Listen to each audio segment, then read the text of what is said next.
इस पूरे मामले को लेकर जहां ईडी का एक्शन देखने को मिल रहा है, लेकिन सियासत भी जबरदस्त तरीके से देखने को मिल रही है। आज महाराष्ट्र में चुनाव है, लेकिन चुनाव से ठीक एक दिन पहले दो धमाके महाराष्ट्र में हुए। पहला कैश कांड और दूसरा बिटकॉइन। आपको बता दें कि एक तरफ जहां बीजेपी नेता विनोद तावड़े का वीडियो वायरल हुआ, तो दूसरी तरफ बीजेपी ने सुप्रिया सुले और नाना पटोले पर घोटाले का आरोप लगा दिया। और इसके बाद चुनाव में, यानी कि आज चुनाव हो रहे हैं और इसी बीच जबरदस्त तरीके से सियासत महाराष्ट्र में देखने को मिल रही है। रिपोर्ट के जरिए आपको दिखाते हैं।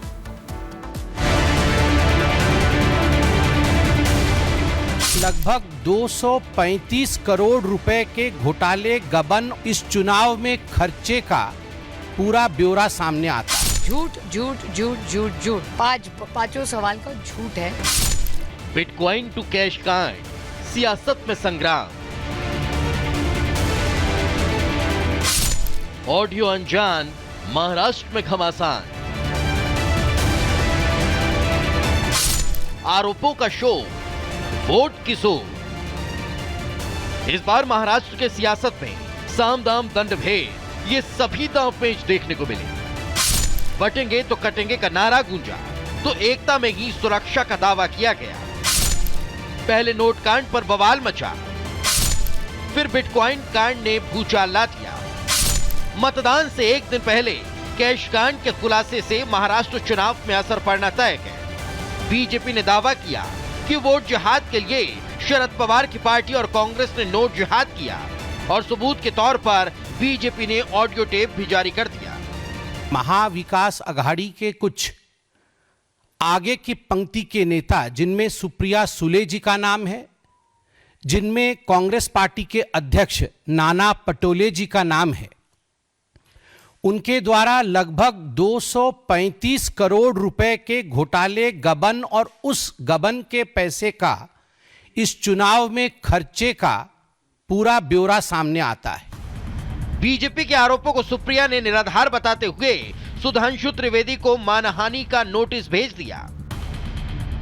तो वहीं महाराष्ट्र कांग्रेस अध्यक्ष नाना पटोले ने आरोपों से किनारा करते हुए बीजेपी के महासचिव के पाले में गेंद फेंक दी।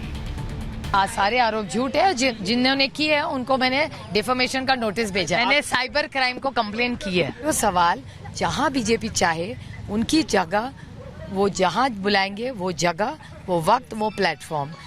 झूठ झूठ झूठ झूठ झूठ, पांचों सवाल का झूठ है। मैंने पुलिस कंप्लेन की है और मैंने डिफेमेशन भेजा है।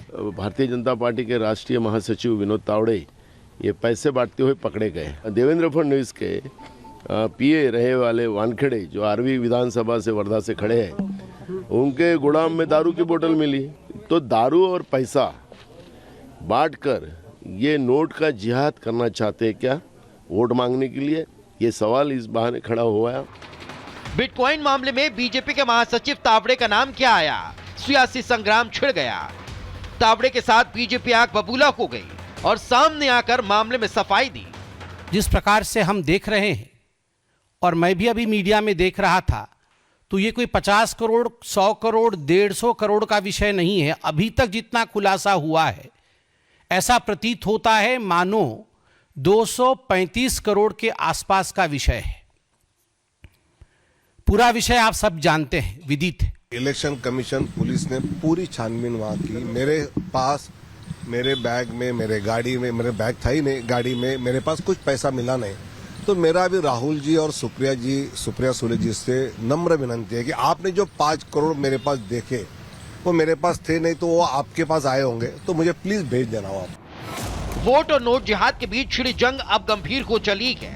बीजेपी आरोपों पर जांच की बात कर रही है और इसी के जरिए सच दुनिया के सामने लाने में जुटी है। सुप्रिया सुले जी पर और नाना पटोले जी पर जो आरोप लगे हैं, जिस प्रकार से एक पूर्व आईपीएस अधिकारी ने कुछ आरोप लगाए हैं, कुछ क्लिप्स उन्होंने जारी की है, मुझे ऐसा लगता है कि ये बहुत गंभीर इस प्रकार का प्रकरण है। और मैं आज इतना ही कहूँगा, इस प्रकरण की सिरे से जांच होनी चाहिए। उसके बारे में जो कुछ ऑडियो दिखा रहे हैं, वो आवाज़ के बारे में मुझे इतना ही जानकारी है। मैं दोनों को भी बहुत अच्छी तरह से जानता हूँ, बहुत सालों से जानता हूँ।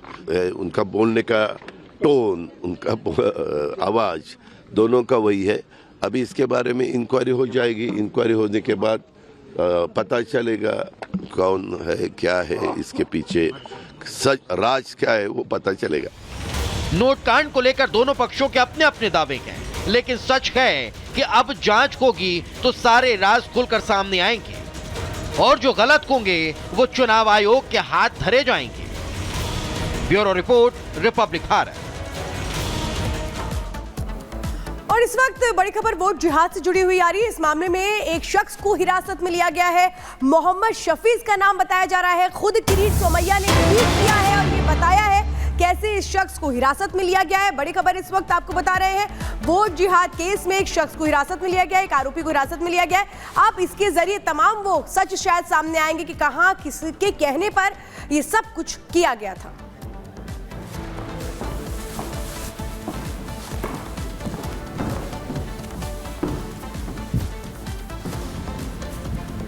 और देखिए अब आपको महाराष्ट्र की तस्वीर दिखाते हैं। 288 सीटों पर मतदान हो रहा है, एक ही चरण में ये मतदान हो रहा है, लेकिन 20 तस्वीरों के जरिए आपको दिखाएंगे कैसे सिलसिलेवार तरीके से सुबह से ही तमाम दिग्गज अपना वोट कास्ट करने के लिए पहुंचे और फिर अपनी स्याही लगी उंगली को दिखाकर ये बताया कि अपने लोकतांत्रिक मताधिकार का इस्तेमाल करना कितना जरूरी है।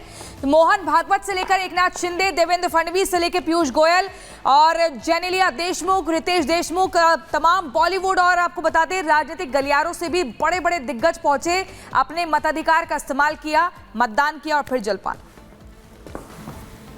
तो देखिए, नेताओं ने अपने दावे और वादे कर दिए हैं और आज बारी है जनता की। और यही वजह है कि आज महाराष्ट्र के महामुकाबले में 288 सीटों पर मतदान करने के लिए, यानी कि अपने हक के लिए जो मतदाता हैं वो मतदान केंद्र पहुंच रहे हैं और 1 बजे तक 32% वोट डाले जा चुके हैं और अभी भी मतदान केंद्रों के बाहर लंबी लंबी कतारें नजर आ रही है। रिपोर्ट के जरिए आपको दिखा रहे हैं।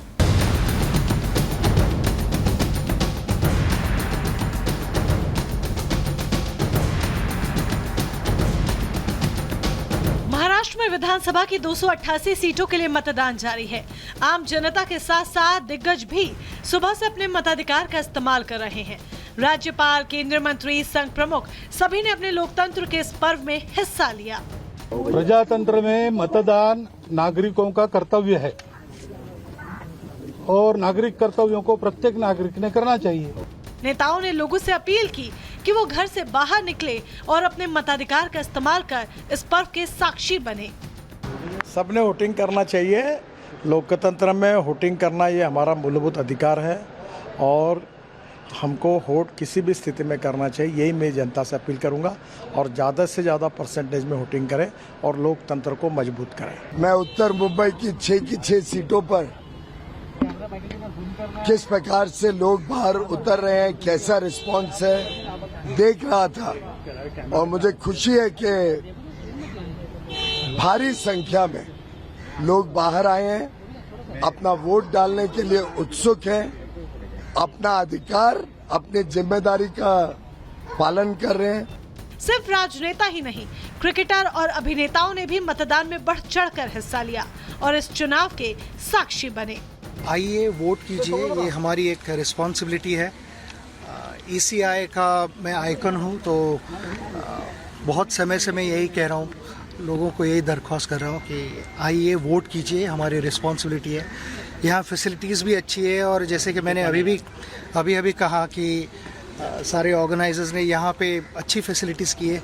सबसे बढ़िया बात है, इंतजाम बहुत अच्छा किया हुआ है। मेरे को क्यों ढका? बहुत अच्छा इंतजाम किया हुआ है। मैं देख रहा था कि सीनियर सिटीजन के लिए बहुत अच्छा इंतजाम किया हुआ है, बहुत सफाई रखी हुई है एंड बस आज यही है कि सब लोग आए वोट करें, that is the most important. Maharashtra की कुंजी को लेकर महायुति और महाविकास आघाड़ी का अपना अपना दाव है। दोनों ही पार्टी 23 नवंबर को सरकार बनाने का दावा पेश कर रही हैं। आज 6 बजे तक वोटिंग होगा।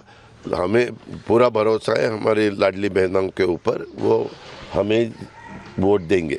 मुख्यमंत्री पद के बारे में जो भी विधायक हमारे महायुति के चुन के आ जाएंगे, वो सब बैठेंगे, चर्चा करेंगे और उसके बाद तय करेंगे कि कौन महाराष्ट्र का चीफ मिनिस्टर बनेगा। तो मतदान का जो रुझान आ रहा है, कॉल आ रहा है, जो लोग मतदान के लिए जा रहे हैं, तो उसके आधार पर राज्य में कांग्रेस की सबसे ज़्यादा कैंडिडेट चुन के आएंगे और महाविकास आघाड़ी की सरकार आएंगी, इसमें कोई दो मत नहीं है।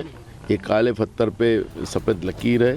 राज्य में सिंगल फेज में वोटिंग हो रही है। ऐसे में सत्ता के संग्राम में किसका दांव चलेगा, इसका नतीजा भी अगले 72 घंटे में सामने आ जाएगा। पता चल जाएगा कि महाराष्ट्र की जनता किसका राज तिलक करती है और किसे सत्ता से बाहर कर देती है। Bureau report, Republic Bharat.